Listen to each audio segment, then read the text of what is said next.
Assalamualaikum warahmatullahi wabarakatuh. Selamat datang di TV channel Widi Aprilianto. Kali ini aku akan membawakan sebuah cerita horor tentang Desa Keramat. Tapi jangan lupa untuk menekan tombol subscribe terlebih dahulu supaya channel ini semakin berkembang.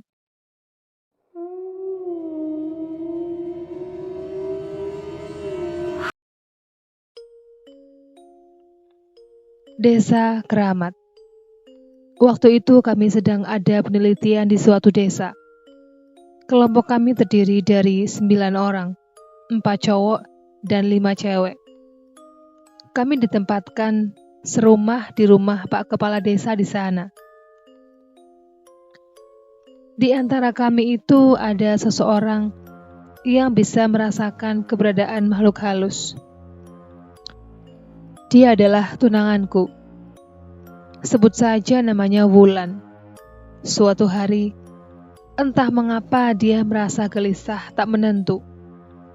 Ketika aku tanya, dia bilang kalau ada makhluk halus terkutuk yang selalu membayangi kemanapun kami pergi.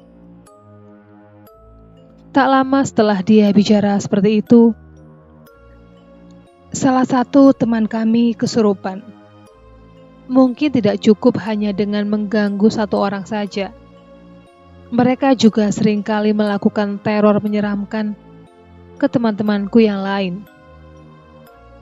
Singkat cerita, kami kemudian membawa teman kami yang kesurupan tadi ke tempat orang pintar yang ada di desa itu untuk diobati, dan mengatakan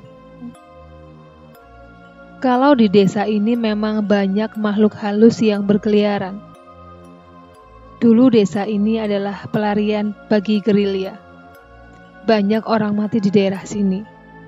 Setelah melakukan pengobatan itu, kami semua kembali pulang ke rumah kepala desa. Sekitar jam 8 malam, tunanganku berteriak sangat kencang dari arah kamar mandi. Aku dan teman-temanku yang lain bergegas menuju kamar mandi. Ketika aku tanya, lagi-lagi dia bilang kalau ada makhluk halus yang mengganggunya. Sosoknya seperti raksasa. Aku pun tertawa untuk mencairkan suasana. Tunanganku itu terlihat pucat, tak bersemangat dan dia lemas. Aku segera mengantar Wulan ke kamarnya. Sesampainya di kamar, dia bilang, jika kami tidak pergi 2 hari lagi dari desa ini, maka makhluk itu akan mengikuti kami semua tanpa kecuali. Aku ingat betul bahwa malam itu adalah malam ketiga kami di desa itu. Karena di antara kami cowoknya ada yang tidak tulen, si Rio. Salah satu temanku ini mulai menjahili Rio. Si Romi mengikat sebuah selimut di bagian ujungnya, persis seperti pocong. Kemudian, pocongan itu dia taruh dengan posisi berdiri di samping jendela dekat si Rio tidur. Keadaan gelap memang mendukung untuk menjahili orang. Ketika si Rio bangun pengen pipis, sontak dia kaget ketika melihat pocongan tadi. Rio yang awalnya cuma kaget biasa, tiba-tiba berteriak histeris dan akhirnya jatuh pingsan. Kami awalnya mengira si Rio takut dengan pocong bikinan si Romi tadi. Tapi dugaan kami salah. Karena beberapa saat kemudian, ada pocong beneran berdiri di samping si Romi.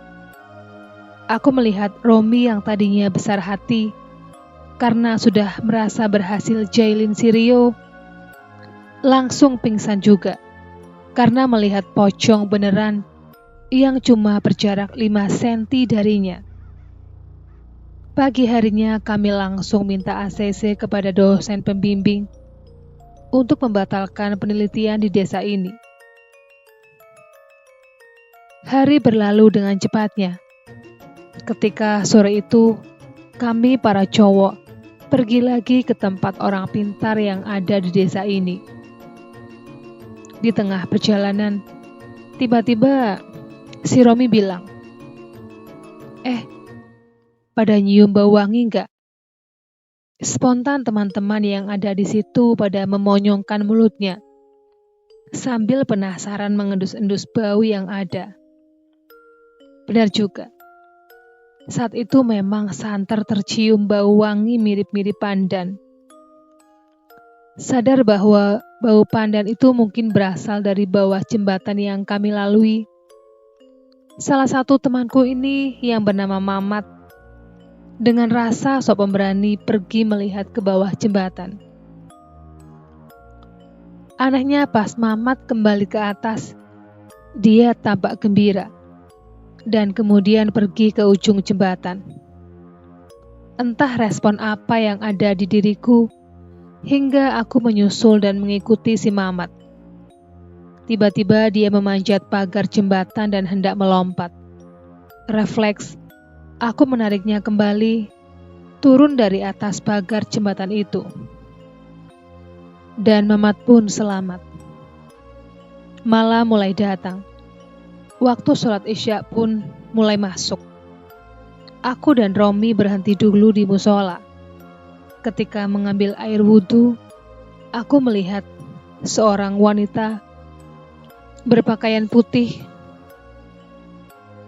berada di dalam toilet di sisi ujung kanan. Aku berlagak berani dan memegang prinsip beda dunia, beda kepentingan, dan tidak saling mengganggu. Aku meneruskan wudhu tanpa menoleh lagi ke arah toilet itu.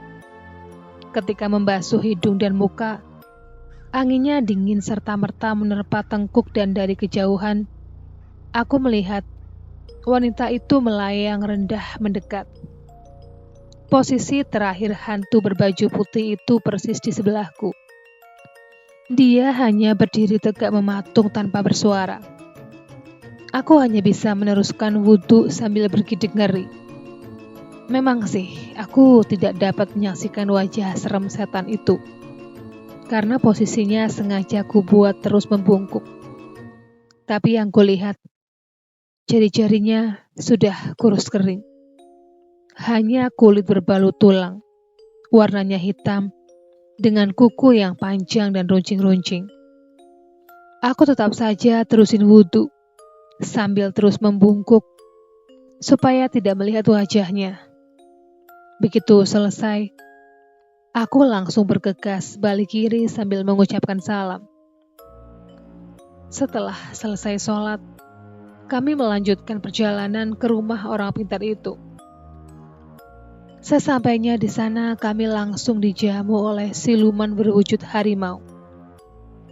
Untung saja orang pintar itu keluar dan sudah tahu apa tujuan kami ke sana. Tak berlama-lama kami pun pulang ke rumah Pak Kepala Desa. Sampai di sana, kami melakukan ritual supaya kami tidak diikuti sampai ke rumah masing-masing. Setelah ritual itu selesai, barulah rasanya hati ini agak tenang dari rasa takut. Jam sudah menunjukkan pukul 12 malam. Tunanganku kebelet pipis. Dia minta ditemani olehku. Dia bergegas keluar sambil memanggil-manggil namaku. Ketika aku hampiri, dia malah nyeletuk. "Si pocong merayuku, sayang," katanya sambil tertawa. Namun tiba-tiba dia terdiam sejenak. Pas ku tanya ada apa, dia bilang, kalau pocong itu minta tolong untuk melepaskan tali pocongnya sebelum kami pergi dari desa itu. Keesokan harinya, amanat yang disampaikan pocong itu kami lakukan. Kami menggali sebuah kuburan sesuai petunjuk si pocong. Kuburan itu telah rata dengan tanah, dan mungkin orang tidak tahu kalau di sana ada kuburan. Setelah semuanya selesai, kami menghimbau para warga desa bahwa di tempat itu ada kuburan. Akhirnya siang harinya aku dan teman-temanku pergi dari desa keramat itu. Demikianlah pengalaman horor yang aku alami ketika berada di desa keramat. Sekian dulu video kali ini. Jumpa lagi di video berikutnya. Assalamualaikum warahmatullahi wabarakatuh.